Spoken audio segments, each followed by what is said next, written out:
welcome back to Spider Pig. Team DWC presents another anime and entertainment review with your boy. Y'all know how we gonna do. We gonna get to the playlist and get this video cracking. From a web, no we can't, he's a pig. Look out, he is a spider pig. Spider pig, does whatever a spider pig does. Can he swing from a web? No we can't, he's a pig. Look out, he is a spider pig. Spider pig, does whatever a spider pig does. Can he swing from a web? No, we can't. Shouts out to everybody. He's a you see them pig. Look subscribe to the channel. out, he is a spider There's the pig. current content creators Spider pig, and their numbers. Spider pig, does whatever a spider pig does. Can he swing from a web? No, we can't. Main and He's a backup pig. channels. Look Shouts out, out to he my is a video spider sponsor, Rich New pig. Design. Spider pig, In here. spider pig, does whatever a spider pig does. Shouts Can out he to swing Zine. from a Here, web? but he ain't- No, don't say we he can't. on here. I don't know He's why, a but he's pig. definitely Look on the channel. out, he is a Dad spider Marino, pig. appreciate you stopping by Spider and pig, pulling up to the spider post. pig, does Waking Bake whatever a with Ray. spider You know, pig that's my does. brother from Can another he mother. swing from a Wisconsin web? rarity. No, we can't. He's a Appreciate pig. you being Look subscribed to the Spider out, Pig he channel. is Now a that's all spider love over pig. here. Spider Let's pig, look at spider pig, this does channel. whatever I a know spider it's the pig does. newest one, so Can he it swing ain't as from a web? established. No, we can't. He's a pig. Look Y'all see the out, content he over is a here. spider pig. Spider Ding, pig, ding, ding, ding, spider ding. pig, does Trying to get whatever them a knocked spider out. pig does. Can he swing from a Make sure y'all web? get them No, views we up can't. to He's a whatever the pig. Look subscribers is. out, he is a spider pig. Yeah. Spider pig, Got spider some pig, nice videos does up whatever a already spider for pig Spider does. Pig, though. We Can just he gonna keep swing adding to 'em. from a web? No, we can't. He's a Y'all know pig. what time Look it is. out, he is a We spider go from pig. Pig's Spider Place pig, spider pig, to the does business whatever a spider pig does. Can he end. swing Alright, Homer. from a web? No, we We're can't. gonna excuse He's a your pig. Look out. slanging and get to it.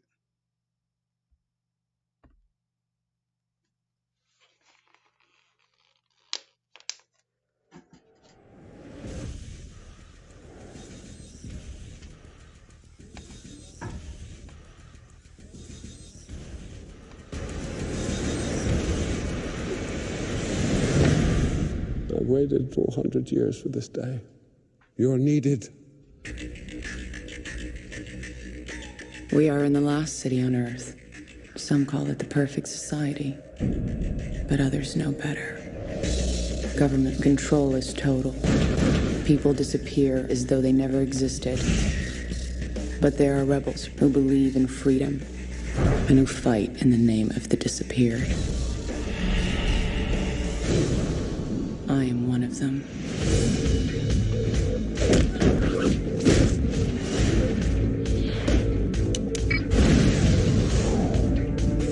Aeon, we have an assignment. The government's protecting something. We want you to eliminate Chairman Goodchild. Do this, and we will have our victory. Ready? Always.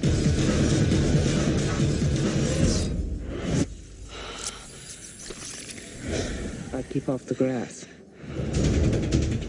She's coming. Get to a safe place. Good boys. Our world is beautiful, worth preserving at any cost. You're pathetic. I'm afraid we're going too far. This is a war, and people on all sides die. Amateurs. You may want to duck.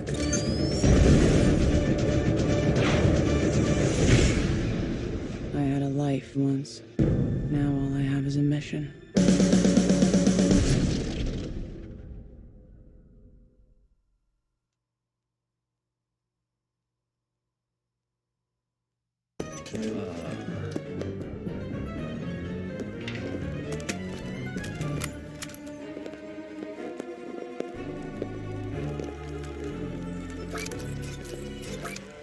I don't think I have the slightest idea how this thing works. Look, Aeon, I've got a proposition for you.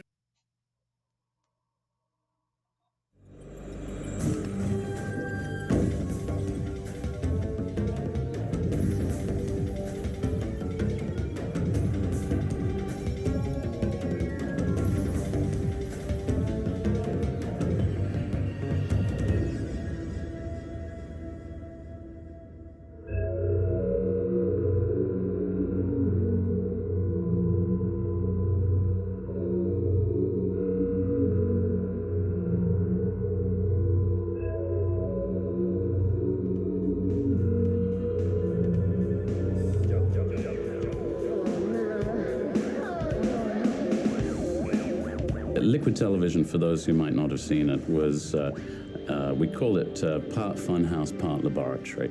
And the concept was to do a show that had certain pieces that would appear in every episode and some that would appear from time to time as kind of occasional ideas.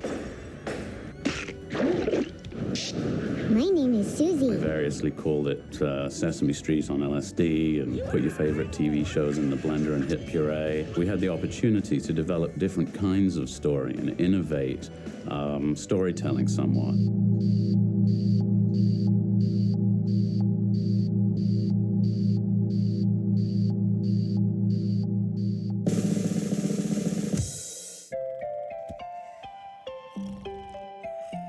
I was actually working on Rugrats for Nickelodeon, and I was feeling very frustrated about having characters that were very limited in what they could do and things that they could say. And I think that probably Aeon Flux came out of my frustration of working with babies and very squat characters who were very clumsy. And I wanted to do something that was just the complete opposite of that. I went to Peter with a very specific request. I said to him, I'd like you to develop something spy versus spy-like, but in your style. I should have known what kind of thing would come from it, but of course, he far exceeded anything that I could have imagined. I definitely wanted to do something that you don't normally see, and I was always very frustrated, very bored with the idea of using very conventional editing, following particular rules, and getting into conflicts with directors who said that, oh, you can't do that because that's just not done, and just trying to break some of those rules. His ability to imagine camera angles and to think cinematically and tell stories cinematically is remarkable.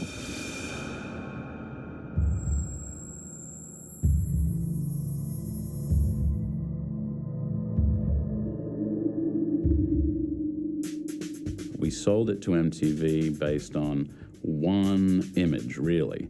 Aeon standing, I think, on a great mountain of corpses, just firing her gun off into the distance. She looked so cool, and the implication of the image was so strong that instantly they wanted to get on board with it. The way she's dressed, the way she looks, the way she moves, all of that was tailored to kind of seduce the viewer and get them to keep watching, even though they may not understand exactly at every moment what was happening.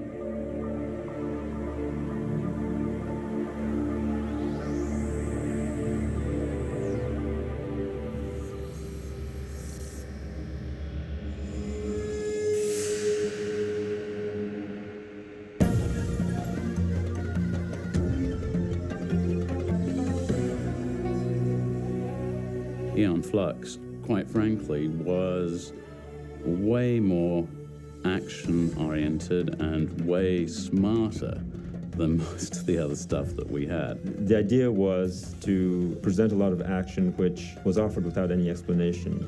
The film actually begins right in the middle, or actually towards the end of her mission. And so you're in a position of having to figure out what's happening as it happens, and also try to figure out what happened before the film had begun. And that was a strategy to try to get viewers to watch them repeatedly, because I knew that on MTV they were going to be run repeatedly.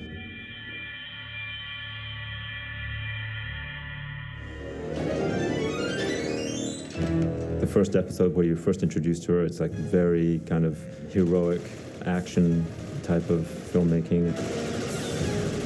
The second one is very slow and kind of static, and we see the opposite side of the violence. It was the same action, but told from the point of view of two Breen soldiers. And instantly it became clear that Peter was trying to get people to understand that you can look at things from different points of view, that what might seem heroic, that what you might assume is heroic, can in fact be thought of in a very different way. The moment that you took those two pieces together, you knew we were dealing with something completely different from your ordinary animation series.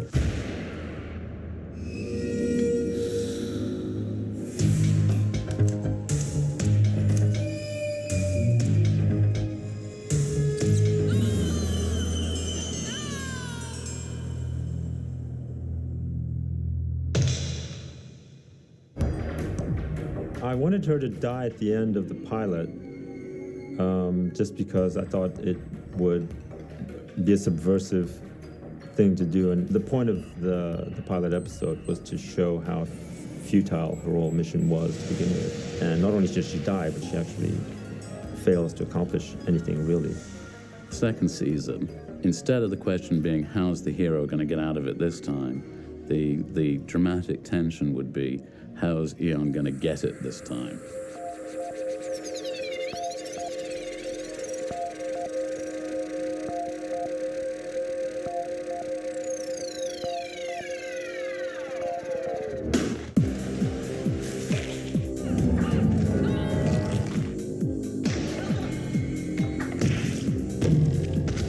I decided that was going to be her thing. She was going to die in every episode.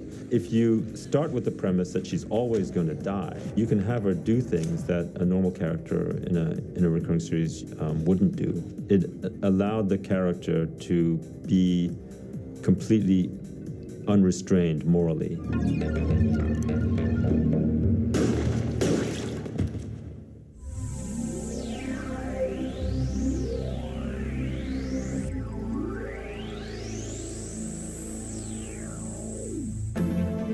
Given the audience that developed around Liquid Television that showed there was an interest for unusual animation styles and content out there, we were doing other things at the time that explored similar kinds of esoteric type properties.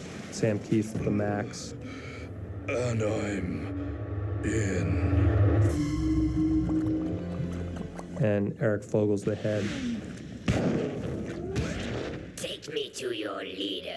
As we got into making Aeon Flux as a series, I was thinking this is a fantastic opportunity. This is the kind of property that you don't really see done on TV very often. We felt good that we had a balance between things that we were pushing the edge on creatively, even if we might have a little smaller audience.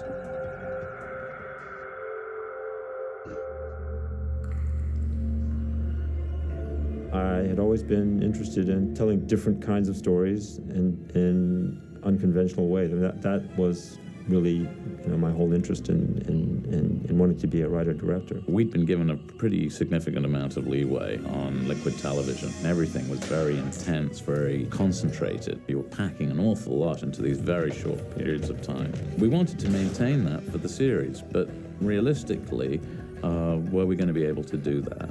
It was,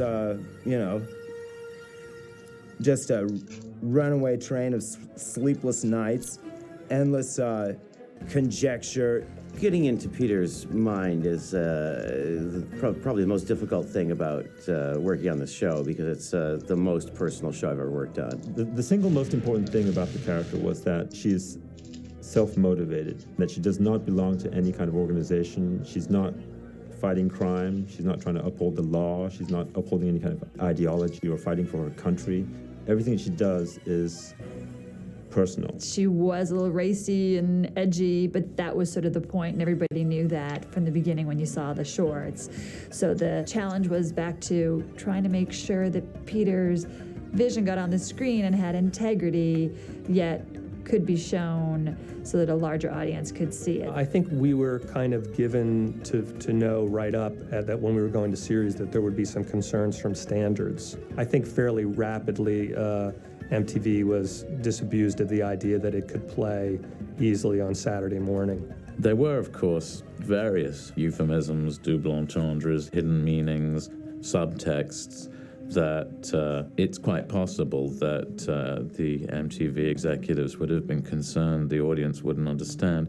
But you see, they didn't understand them either. They didn't even notice them. So we were okay. He said we just slid it in, you know, whatever. We were all aware that with the liquid TV things, nobody had said really more than 2 lines of dialogue, if that. And that bringing these voices to these characters that heretofore had only been seen was going to be critical and really a risk. We all initially were kind of challenged with how is that going to happen, given this character hasn't had a voice.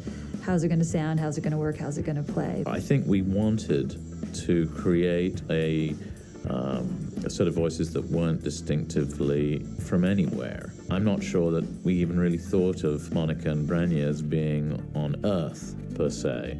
I knew early on that Aeon wasn't going to talk a lot. I mean, she's a very secretive character, she's very guarded, and perhaps the most important thing was to make sure that she came across as a smart character, and I wanted that to be reflected in the way she spoke. Tell me why I shouldn't kill you. We're being watched. My name is Aeon Flux. I'm here on a mission to assassinate Trevor Goodchild. Is everybody listening? Do you believe me? Everybody happy now? When Denise Poirier was brought in by Jack Fletcher, she just seemed to have a stronger impulse than anyone else that we really had read for the part. I think to develop her voice, it came from a place of real strong motivation. And there was no extraneous dialogue. It was very much get the work done and with a sense of humor at the same time. This isn't what I asked for, Ilbrin. All I see here is a lot of money. The search for Aeon was critical, but we quickly discovered that it was a partnership. And the Trevor we decided on was going to directly influence the Aeon and vice versa. I'm John Lee, and I play the role of Trevor Goodchild. John gave sort of elegance to the character. He sort of put the smoking jacket onto Trevor, and that seemed to really work. I hold the future of Brenya in my hand. See it, my friends, and embrace it. Embrace! Trevor is an administrator. Aeon Flux is an anarchist. Trevor's got it handed to her because he knows that this incredible hottie has more balls in her little finger than all you. There's obviously this opposition of the two of them philosophically and this lust for each other, which neither of them is completely comfortable with, but which they realize they can't overcome. They're probably not that atypical of a lot of people who feel like they've met their soulmate at the very wrong time in their life. Go ahead. Kill me if that's what you want. You can't do it. You think you know what I'm doing, so obviously you don't. What I have in mind for you is much worse. They're trapped being pulled together by circumstance, but once they get together, they just don't want to be apart. Trevor's line that what doesn't kill you makes you stranger kind of sums up the combination of sexuality and violence that their relationship encompasses. They have good and bad in them, as do all of us.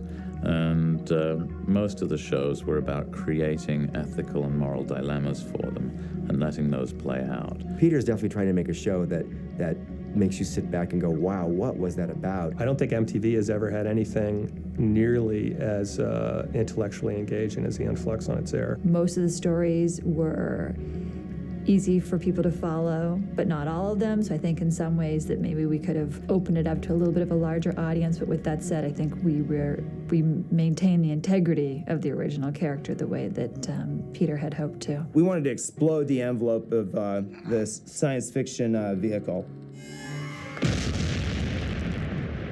As we have moved into a period of taking sides globally, This demand that we see everybody in black and white, either somebody is good or they're evil. It becomes all the more important that we get reminded, as we do in every episode of Aeon Flux, that the world is made of shades of grey. And what might seem like a good idea from one side can be a very, very bad idea from another. It's kind of funny working in Hollywood. Things tend to get polarized into either being pure escapism or something didactic. And I'm really not interested in doing either one of those.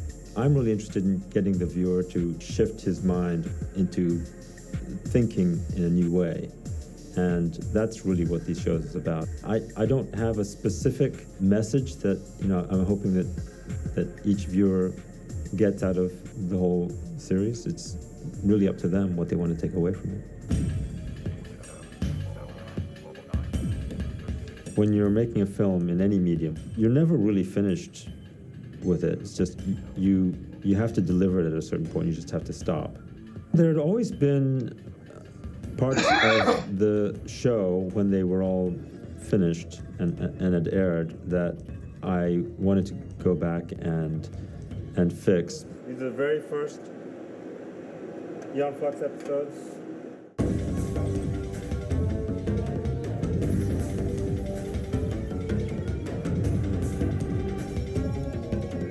So some of the things we're doing for the new enhanced version of the episodes for the DVD is that we're adding some effects in terms of lighting and shading, and also maybe tweaking the colors a little bit to give it a more varied look, which is possible now, I think, with digital color correction. I'm very excited about the way that the remastered version of the episodes looks, just because I think that people who are familiar with the show have seen the shows in their original form so many times.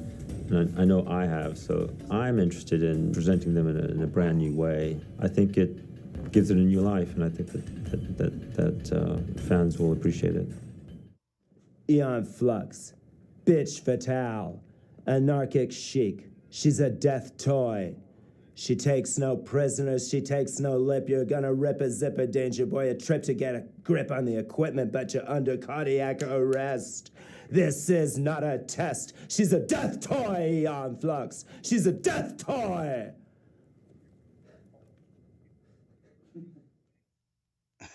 Oh boy, spazzed out.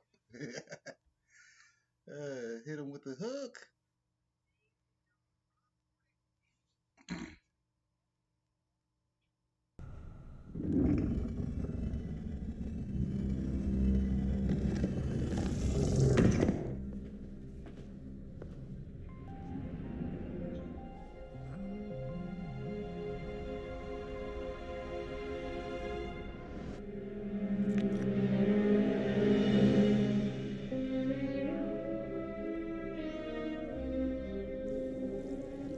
Amateurs.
What happens when you take a first-time Oscar winner, cast her in a film based on a popular property, and disregard everything that made that property popular with fans in the first place? Yes, you get Catwoman. But Paramount Pictures wasn't one to learn from the mistakes of Warner Brothers. They could do what that studio could not. So, they take Charlize Theron, fresh off her Oscar-winning and unrecognizable turn in 2003's Monster, and cast her in a film based on a popular animated action series with the hopes of absolutely nailing the project. The film was 2005's Aeon Flux, and if you remember the film's dismal reviews and subpar box office, you already know that they also dropped the ball on this opportunity. So what went wrong? How does a film with a qualified lead, a fresh director at the helm, and a solid supporting cast fall so short? You'll soon learn that a big part of the problem was the oh-so-common issue of significant studio interference. But don't let us spoil this for you just yet. Sit back, relax, remember the good old times when you watched Aeon Flux on MTV, and let us explore what the f*** happened to this movie.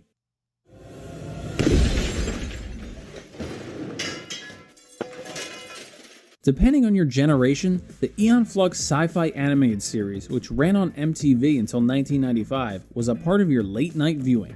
The show premiered on MTV's Liquid Television as a bit of an experiment. Created by Peter Chung, the project began as a 6-part series of short films before shifting to 5 individual short episodes that premiered in 1992. In 1995, 10 half-hour episodes were produced and presented as its own standalone series. Critics and fans highly regarded the animation, and the show's plots dealt with more adult concepts missing from most animated series. On the one hand, Aeon Flux was a captivating psychological drama while also looking into a dystopian future that dealt heavily with social science fiction. The series follows the titular character, a scantily clad secret agent with many skills, something like a sexier Liam Neeson from Taken. She dabbles in assassination, espionage, and exemplary fight skills that make her the top choice to protect her city of Monica to destroy all the strongholds of the bordering city of Bregna, where its citizens are called Breens. What's complicating things? Bregna is led by her arch nemesis and sometimes lover, Trevor Goodchild, a classic case of love and hate that makes for intriguing bedfellows. Everything about the duo and where they're from is at odds. Monica is a society where rules don't exist, while Bregna is a controlled police state. Aeon Flux can also accomplish just about anything, except taking out Trevor Goodchild while he has everything at his fingertips, except for Aeon. All these facets pumping through the DNA of the series make it prime for a feature film adaptation, so it's no surprise that a studio would eventually try to make this happen. Phil Hay was one of the screenwriters tasked with penning a story for Aeon Flux worthy of the big screen. His previous credits were the underrated teen comedy Crazy Beautiful, starring Kirsten Dunst and Jay Hernandez. He also co-wrote 2002's The Tuxedo, a film starring Jackie Chan and Jennifer Love Hewitt that featured Chan donning a tuxedo that gave him special abilities. It's not exactly one of Chan's best, but there is a co-writer. That man is Matt Manfredi, who also co-wrote Crazy Beautiful and The Tuxedo. Wait, he also had a hand in The Tuxedo? That's what we're working with here? At least the source material for Peter Chung is strong enough that they should be in good enough shape. They just need someone at the helm to steer the ship. Karen Kusama, who has been married to Phil Hay since 2006, was chosen to helm Aeon Flux, and this could very well be one of the first good ideas behind the scenes. Kusama debuted as a writer and director on 2000's Girl Fight, a film that made its leading lady Michelle Rodriguez a star, and garnered Kusama a nomination for Best First Feature at the Independent Spirit Awards. They chose artsy and indie to take on Aeon Flux in 2005 before it was cool and edgy. This was a director who was used to working with the $1 million given to her for Girl Fight, and now she would be taken on a popular IP with a $62 million budget. Not exactly big by today's standards, but still a gamble, as studios back then, and even today, seem reluctant to give female directors the chance to take on big budget films. It's a misguided notion that they can't handle it or that a man could do better, but look no further than Catherine Bigelow, Chloe Zhao, Patty Jenkins, or Kathy Yan. They have proven to be more than capable. The fact is that every filmmaker needs all the necessary tools to make a project work. Its success or failure is a product of many moving parts. As a directing choice for Aeon Flux, Karen Kusama was a wise and inspired decision. and it was championed by Paramount Studio chief Shelley Lansing, who was responsible for spearheading the project. If only Paramount Pictures could get out of the way and let her actually make the film she wanted to make. Or maybe if Shelley Lansing didn't depart Paramount in the middle of production. More on that later. One of the most significant immediate changes for this adaptation, and something that creator Peter Chung would comment on after the film's release, is that the movie's story is considerably different from the original animated series. The most jarring change is that, on the animated series, the Monacans and Breens belong to two different cities. This helps set up the conflict a bit more between the two factions. In the film, they're both part of Bregna. Then there's the characterization of Trevor Goodchild and his relationship with Aeon Flux. There's far more push and pull in the animated series, and the relationship has many layers. There's love, hate, competition. There's more of an intellectual battle of the minds that goes along with their physical abilities. Their relationship is greatly reimagined in the film, much to its detriment. There are also minor random changes. The character of Una, played by Amelia Warner, is Eon's sister in the film, but on the series, she was merely her friend. These kinds of changes really upset fans because they're unnecessary and show that the creative teams aren't entirely respecting the source material. This is something that rarely goes well. Finding the right actress to lead Aeon Flux initially took Kusama back to her breakout film, Girl Fight. Michelle Rodriguez was originally considered for the part because of her past working relationship with the director. This was first announced in 2003, and the director also stated during an interview with The Witching Hour that Nicole Kidman was also considered for the role. Oddly enough, they would go on to work together on Destroyer in 2018. Somewhere along the line, the Michelle Rodriguez idea was dropped, but another intriguing choice emerged in Charlize Theron, who was fresh off winning an Oscar for playing serial killer Eileen Wuornos in Monster.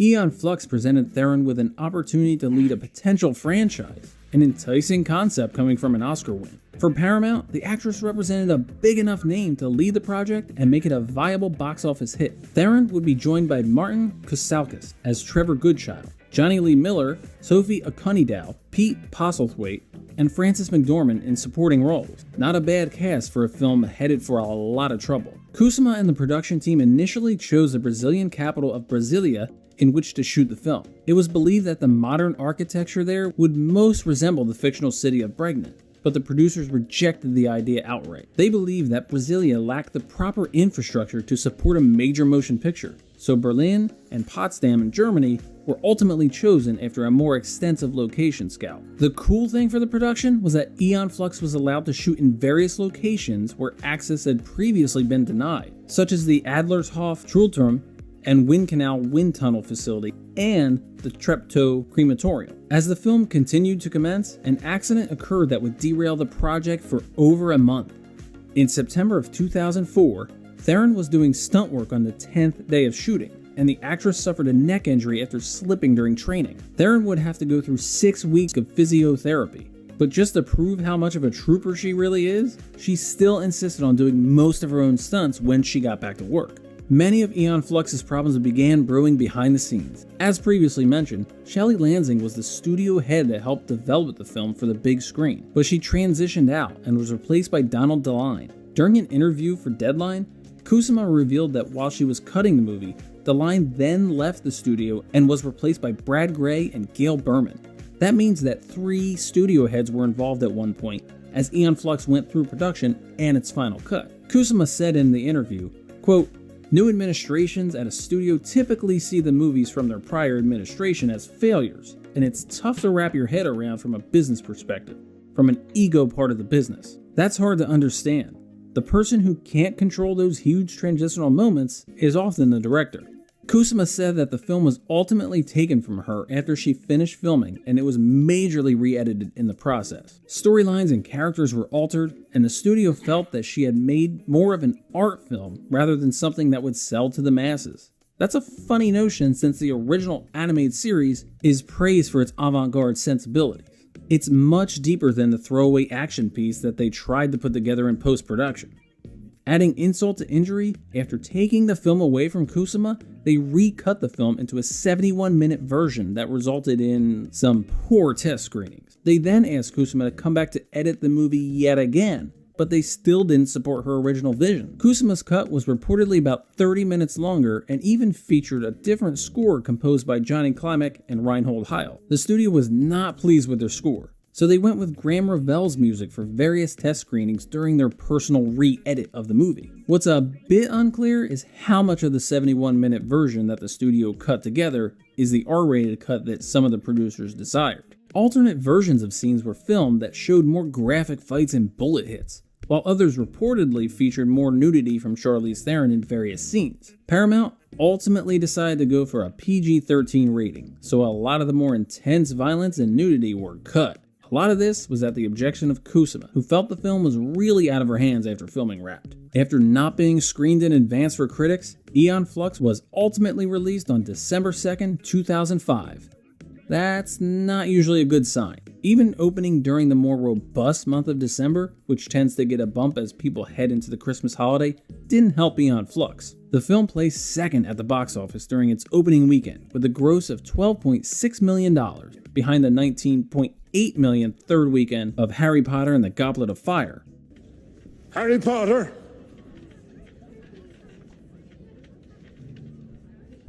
No. No. Harry Potter!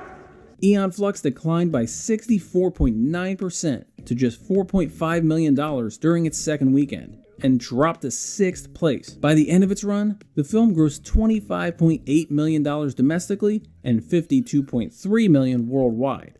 This was all on a reported $62 million budget, so Aeon Flux was a financial bust for the studio. Reviews were especially unkind to Aeon Flux.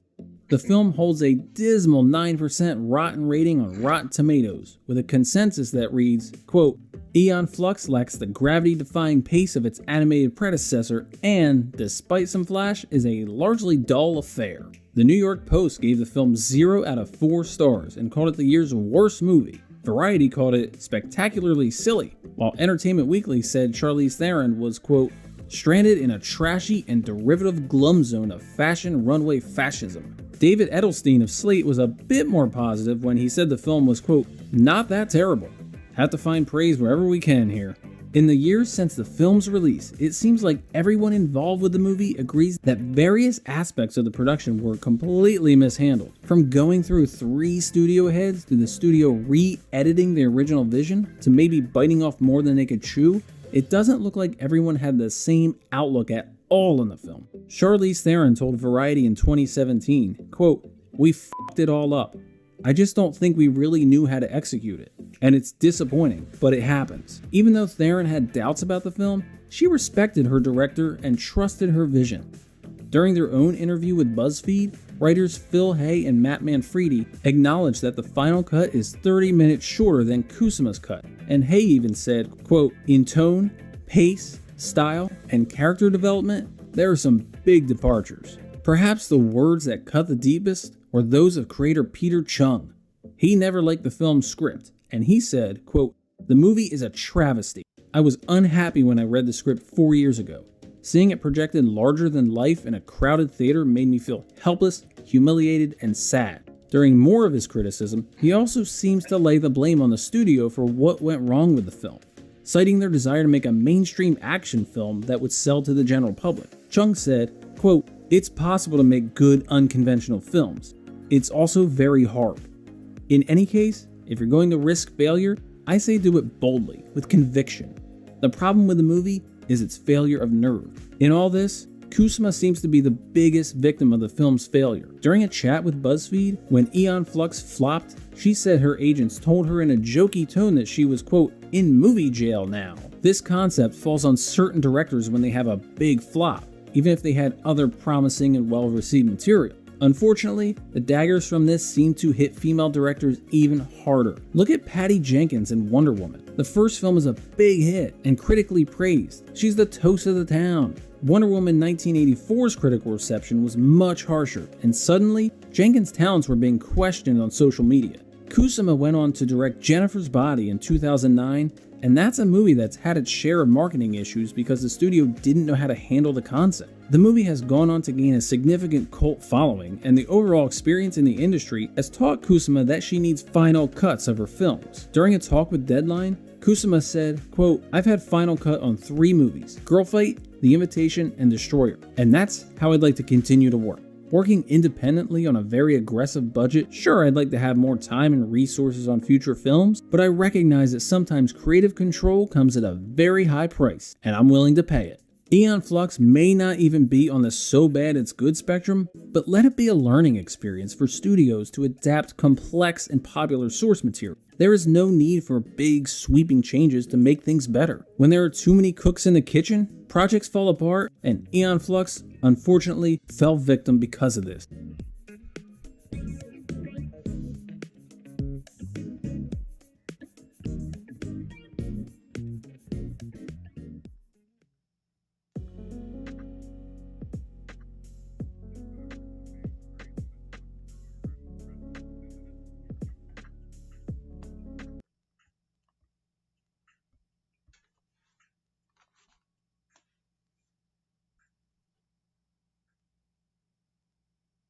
Can he swing from a web? No, he can't. He's a pig. Look out, he is a spider pig. Spider pig, spider pig, does whatever a spider pig does. Can he swing from a web? No, he can't. He's a pig. Look out, he is a spider pig. Spider pig, does whatever a spider pig does. Can he swing from a web? No, he can't. He's a pig. Look out, he is a spider pig. Spider pig, does whatever a spider pig does. Can he swing from a web? No, he can't. He's a pig. Look out, he is a spider pig. Spider pig, does whatever a spider pig does. Can he swing from a web? No, he can't. He's a pig. Look out, he is a spider pig. Spider pig, does whatever a spider pig does. Can he swing from a web? No, he can't. He's a pig. Look out, he is a spider pig. Spider pig, does whatever a spider pig does. Can he swing from a web?